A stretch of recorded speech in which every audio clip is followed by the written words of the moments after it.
Bab 962. Rong Hesu di ujung telepon sedang berdiri di depan sebuah tangki ikan besar, memegang papan kayu panjang dan ramping dan memainkan tanaman air di tangki ikan dengan tidak tergesa-gesa. Dia tidak terkejut mendengar perkataan Si Kun Hao. Dia berkata dengan nada datar, "Tentu saja saya tahu, jika saya tidak tahu, bagaimana saya bisa mengirim seseorang untuk mengganggu rumah sakitnya?" "Apa?" Si Kun Hao terkejut ketika mendengar ini, dan berkata sedikit terkejut, "Kamu mengirim geng botak." Saat dia berkata, ekspresinya berubah, dan dia bertanya-tanya, "Lalu mengapa kamu membiarkan anak ini keluar? Apakah kamu tidak tahu banyak kekuatan internasional? Bukankah kamu selalu menggunakan kekuatan ini untuk menekan orang-orang di atas? Orang-orang di atas juga bisa ditekan olehku." Rong Hesu menyipitkan matanya dan berkata dengan suara yang dalam, "Jika hal di atas bisa ditekan, He Jiarong pasti sudah mati. Saya menggunakan semua hubungan dan kontak saya kali ini, tetapi saya tidak bisa membunuh anak ini. Itu karena orang-orang di atas tidak ingin dia mati. Jadi ini ya." Si Kun Hao menyipitkan matanya, mengangguk, dan berkata dengan sungguh-sungguh, "Kalau begitu biarpun kamu tidak bisa membunuhnya, bisakah kamu menahannya seumur hidup? Bagaimana ini bisa melepaskannya?" Seseorang yang memohon padanya kali ini, dan itu adalah orang yang sangat tinggi yang memohon untuknya. Rong Hesu berkata dengan suara yang dalam, kilatan cahaya melintas di matanya, dan bahkan tangan yang memegang tongkat kayu meningkatkan kekuatan karena amarah. Dan ikan di tangki ikan yang terganggu mulai berenang dengan cepat. Seseorang dengan status yang sangat tinggi. Si Kun Hao tidak bisa membantu tetapi terkejut, "Siapa itu? Aku tidak tahu tentang ini."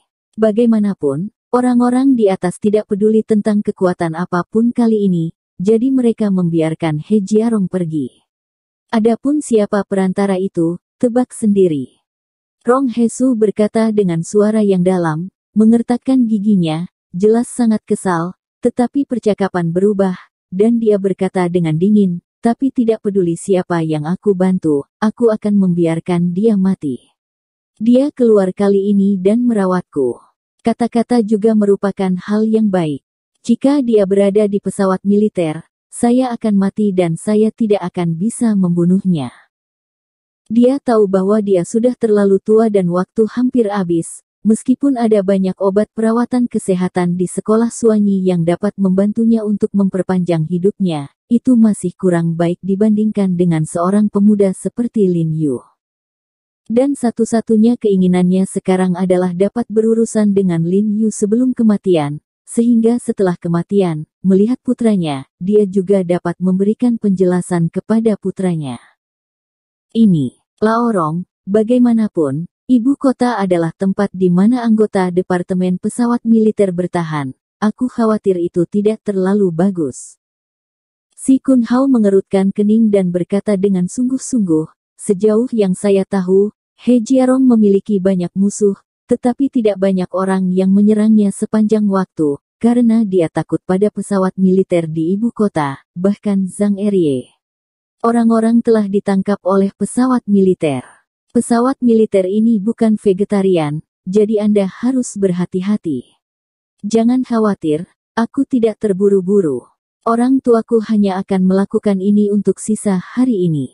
Cepat atau lambat, aku bisa membunuhnya, dan tidak hanya membunuhnya, tetapi juga membunuhnya bersama keluarganya dan membiarkannya secara pribadi. Rasakan perasaan bahwa salah satu kerabat Anda meninggal di depan mata Anda sendiri, tetapi tidak berdaya." Ketika Rong Hesu membicarakan hal ini, darahnya sudah melonjak, kulitnya memerah, dan urat biru di lengannya dengan keras, tangan yang memegang tanda kayu itu tiba-tiba menusuk seperti kilat, dan menghantam ikan kecil di tangki ikan. Meskipun putranya telah meninggal lebih dari 2 bulan, dia masih merasakan sakit yang menusuk ketika memikirkannya hari ini. "Rong tua, lebih perhatikan tubuhmu." Si Kun Hao berkata dengan prihatin, lalu memikirkan sesuatu, dan bertanya-tanya, "Ngomong-ngomong, apakah ada masalah dengan suntikan obat China yang Anda minta untuk saya dorong? Saya dengar banyak orang mengalami reaksi buruk setelah suntikan. Hal ini sangat mudah keluar kehidupan. Dia tidak tahu bahwa suntikan obat Tiongkok ini memiliki efek samping yang begitu serius ketika dia mendorong obat ini untuk Suan Yimen. Wakil Si, kamu terlalu gugup. Sejak zaman kuno, obat mana yang tidak akan membunuh orang? Rong Hesu berkata dengan suara yang dalam. Selanjutnya, hanya ketika beberapa orang meninggal kita dapat menemukan kekurangan dalam obat dan memperbaikinya, dan kemudian mencegah lebih banyak pasien dari kematian karena ini. Jadi kematian orang-orang ini juga berarti tingkah laku yang disamakan dengan menggandeng orang yang masih hidup untuk mengetes obat ternyata bermakna dan baik di mulutnya. Ekspresi Si Kun Hao berubah setelah mendengar kata-katanya, dan dia berbisik, jika kamu mati, itu benar-benar bukan masalah besar. Lagi pula, telah terjadi banyak kecelakaan medis selama bertahun-tahun, tetapi tidak dapat menyebabkan korban berskala besar. Lalu kamu dan saya hampir tidak bisa menjelaskan. Tenang, semua obat kita sudah menjalani uji klinis. Rong Hesu mengeluarkan ikan mas yang tertusuk dari tangki ikan, menyipitkan mata dan berkata, saya hanya ingin uang, dan saya tidak ingin menyakiti orang. Ketika dia mengatakan ini, dia berhenti tiba-tiba, dan setengah kalimat yang tersisa hanya diam-diam berkata di dalam hatinya, tapi selama dia bisa menghasilkan uang, dia tidak keberatan merugikan orang lain. Itu bagus, itu bagus. Si Kun Hao menghela napas lega setelah mendengar ini, melirik ke arah Hui Sengtang di seberang jalan, mendengus jijik, menundukkan kepalanya, dan masuk ke dalam mobil. Setelah Si Kun Hao pergi, Lin Yu mengambil barang-barangnya dan terus pergi bersama Li Qianjue mengunjungi Tuan He.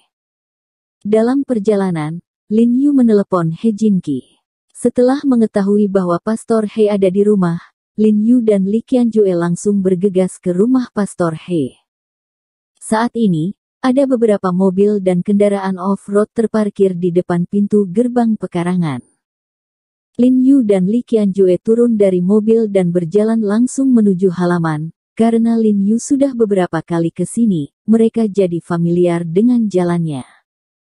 Pada saat ini, beberapa pria berjas hitam tiba-tiba muncul di aula. Salah satunya adalah paman dari keluarga He, He Ziqin. Dia sepertinya keluar untuk mengantar para tamu. Saat dia melihat Lin Yu, senyum di wajahnya menghilang tanpa jejak. Bahkan ada jejak kebencian berkedip, dan dia tidak mengatakan sepatah kata pun kepada Lin Yu. Lin Yu juga tidak menyapanya, dan langsung pergi ke aula. Ya, Dr. He Dakuek ada di sini. Pada saat ini, He Yan di sofa di aula segera mencibir setelah melihat Lin Yu. Jelas, dia juga mendengar tentang Lin Yu, jadi dia mengambil kesempatan untuk mengejeknya dan melupakan anugerah penyelamatan hidup Lin Yu. Keluar dari awan. Namun, Lin Yu, yang telah terbiasa melihat hati yang jahat sejak lama, sudah terbiasa dengannya, dan bahkan tidak melihatnya. Kamu masih punya wajah. He Jinyu melihat wajah Lin Yu tenggelam, dan berteriak dengan marah, jika bukan karena kamu, bagaimana bisa kakekku jatuh sakit? Saudaraku, apa yang kamu bicarakan?